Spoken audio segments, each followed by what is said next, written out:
கள்ளக்குறிச்சி மாவட்டம் வள்ளலார் வீதியைச் சேர்ந்த கன்னடி மகன் அமுதன் வயது 19 கோவையில் தனியார் பொறியியல் கல்லூரியில் 3ஆம் ஆண்டு பயின்று வருகிறார். கடந்த 10ஆம் தேதி மழுமிச்சாம்பட்டி பகுதியில் நண்பர்களுடன் நடந்து செல்லும் போது கார் டூவீலர்களில் வந்த சிலர் கொடூரமாக கத்தியால் குத்தியும் இரும்பு ராடார்கள் அடித்தும் கொலை செய்துள்ளனர் என்பது வேதனையான செயலாக இருந்தாலும், கோவை மாவட்டத்தில் போதைப்பொருள் விற்ற புகார் கொடுத்த மாணவன் கொலை செய்யப்பட்ட சம்பவம் ஆச்சரியமும் நாட்டில் குற்றவாளிகளுக்கு சட்டத்தின் மீது காவல்துறை மீதும் துளியளவு மரியாதை இல்லை என்பதை காட்டுகிறது.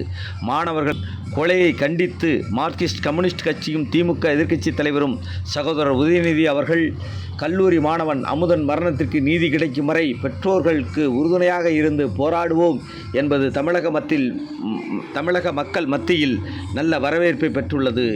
நல்ல எதிர்க்கட்சி தலைவராக மக்களின் பிரச்சனைகளை சட்டமன்றத்தில் மாண்புமிகு உதயநிதி அவர்கள் விரிவாக பேசுவதாக அறிவித்துள்ளார் என்பது பாதிக்கப்பட்ட மாணவனின் கொலைக்கு நீதி கிடைக்கும் என்பதில் எல்லளவும் சந்தேகமில்லை. மாணவர்கள் மத்தியில் போதை பழக்க வழக்கங்கள் என்பது வேதனையான விஷயம். கல்வி என்பது மனிதனுக்கு உயிர் போன்றது.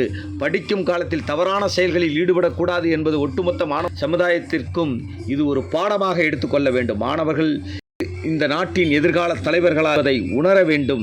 தொடர்ந்து அடுத்தடுத்து மாணவர்கள் கொலை செய்யப்படுவது மாண்புமிகு முதல்வர் அண்ணன் ஜோசப் விஜய் அவர்கள் கடுமையாக எந்த பாரபட்சமும் பார்க்காமல் நடவடிக்கை எடுக்க வேண்டுமாய் பணிவுடன் வேண்டுகிறோம்.